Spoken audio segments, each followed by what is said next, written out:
आज हम जिसके बारे में आपको बताएंगे वो है मीनियर्स डिजीज।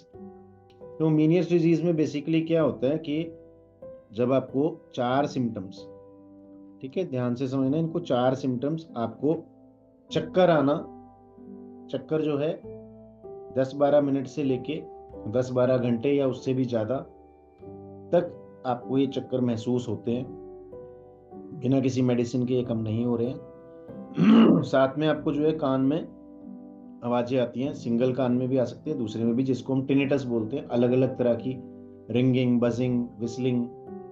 साथ में हियरिंग लॉस होना शुरू हो जाता है, सुनने में दिक्कत आने लगती है, या आपको कान के अंदर या कहीं पे अंदर सिर के अंदर ऐसा लगता है भारीपन है। ये चार चीजों में से कोई भी तीन सिम्टम्स अगर आपको हैं, चक्कर आना, घंटियां सुनना, सीटियां सुनना, हेयरिंग लॉस और कान के अंदर भारीपन होना, कोई भी तीन सिम्टम्स अगर आपको है तो आपको माइनर्स डिजीज होने के चांसेस बहुत ज्यादा है। ये एक कान से भी शुरू हो सकते हैं और दोनों में भी आ सकते हैं, चक्कर दोनों तरफ भी महसूस हो सकता है। मोस्टली जो है ये एक तरफ ही रहता है, ठीक है। प्लस हमें इसमें साथ में एक और चीज जो देखनी है कि इसमें अंदर है क्या, कि जो सबसे कान के अंदर का इनर पार्ट है ये उसकी बीमारी है।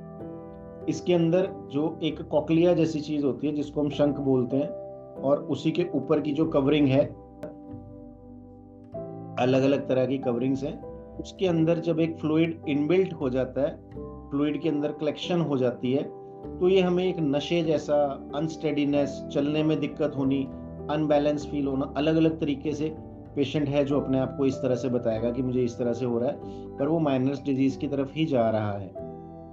और इसके जो ट्रिगरिंग फैक्टर्स होते हैं, जो एलर्जी, खांसी, जुकाम, नज़ला, कोई भी ईयर का इन्फेक्शन, कान का इन्फेक्शन हो, वैक्सीन्स के बाद भी हो सकता है, ठीक है, चक्कर रुक ही नहीं रहे हैं। और किसी भी अच्छे डॉक्टर से आप अपने लोकल एलोपैथिक, आयुर्वेदिक या होम्योपैथिक डॉक्टर से किसी से भी आपने डायग्नोज आप करवा सकते हैं, ठीक है। इस बीमारी के डायग्नोज के लिए कोई सीटी स्कैन, एमआरआई में इस तरह की कोई चीज़ें नहीं आती। कान के डॉक्टर को भी अगर आप चेक कराते हैं तो पर्दे के अंदर चेक करना बड़ा मुश्किल होता है। सिम्टोमेटिकली जो आपको मैं सिम्टम्स ये बता रहा हूँ, इसी के बेस पे डिसाइड किया जाता है कि माइनस डिजीज का पेशेंट है या नहीं है। आने वाले समय में जो है धीरे धीरे चक्कर बढ़ सकते हैं, पहले कभी कभी आते थे, फिर धीरे धीरे बढ़ने लग गए। हाँ, अगर कभी भी आपको 2 बार या 3 बार इस तरह की चीज़ हो चुकी है तो आप माइनस डिजीज की तरफ ही जा रहे हैं, और हो सकता है आपको माइनस डिजीज कंफर्म्ड हो चुकी हो। अब इसमें हमारी मेडिसिन क्या काम करती हैं कि जो आपका अनबैलेंस है, जो स्टेडीनेस है, जो चक्कर बहुत आते हैं, खाली चक्कर को रोकने की दवाई लेना टेम्परेली इसमें काम कर सकता है। या कई हमारे पास पेशेंट ऐसे हैं जो काफ़ी सालों से दवाइयाँ ही खा रहे हैं पर चक्कर फिर भी पूरी तरह से ठीक नहीं हुए, या कुछ हद तक कम भी हो जाते हैं।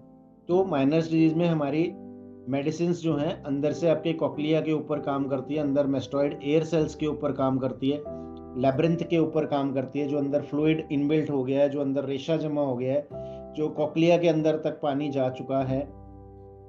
ये अंदर का लिम्फ होता है, बेसिकली बाहर से कोई पानी सप्लाई नहीं हुआ है, ठीक है। प्लस जो जिसकी वजह से आपको रिंगिंग ऑफ ईयर्स है, टिनिटस हो रहा है, साथ में हेयरिंग लॉस हो रहा है, इन्हीं सभी चीज़ों को ये फिर से डिफाइन करती है, रिफाइन करती है, बेटर करती है, और साथ में रीजनरेशन करती है जिस जिस पार्ट्स में हेयर सेल्स का डैमेज हो गया है या अदर कोई और डैमेज आ रहा है।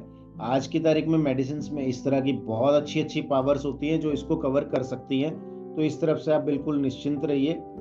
रेगुलर अगर आपको डिजीज स्पेल्स हो रहे हैं, बार बार आपको चक्कर की तरह महसूस होता है, नशा महसूस होता है, कहीं तो ऐसे भी होते हैं जिनको सच में गिर भी जाते हैं, उन्हें पता ही नहीं चलता। ऑरा भी हो सकता है, ऑरा का मतलब होता है कि पहले से हमें महसूस होना कि हाँ मुझे चक्कर आएगा, और काफी सारे पेशेंट ऐसे जिन्हें पहले पता ही नहीं चलता, सडनली एकदम से चलते चलते एकदम गिर गए, या खड़े खड़े काम कर रहे हैं और गिर गए। तो दैट इज इम्बैलेंस। जैसे हम मान लीजिए छत से हम या कोई थोड़ी हाइट से हम नीचे कूदते हैं तो धम जैसी कैसे आवाज आती है, हम अंदर ही अंदर उसको ऐसे ऐसे हम झिंझुड़ जाते हैं। तो सेम चीज आपके जो ब्रेन के अंदर जो कॉकलिया है और उसके आसपास की चीजें हैं वहां पर इस तरह की वाइब्रेशंस क्रिएट हो जाती है, जो आपको टिनिटस और माइनर डिजीज, नशा जैसा, चक्कर जैसा, अनबैलेंस, अनस्टेडीनेस, इस तरह की फीलिंग्स लेके आता है, ठीक है। तो हमें इन चीज़ों को ध्यान रखना है, और किसी भी चीज़ के बारे में आप कुछ ऐसा पूछना चाहें बीमारी के बारे में, तो हमारे हेल्पलाइन नंबर पे आप कॉल या मैसेज करके कुछ भी जानकारी ले सकते हैं। इस तरफ से आप बिल्कुल निश्चिंत रहें कि ये एक ऐसी बीमारी नहीं है जो ठीक नहीं हो सकती। बहुत सारे हमारे पास नंबर ऑफ पेशेंट्स हैं, इन्यूमरेबल पेशेंट्स हैं जो ठीक हो रहे हैं। अगर आप इस बीमारी से पीड़ित हैं तो हमारे से संपर्क करें, आप भी ज़रूर ठीक होंगे। धन्यवाद।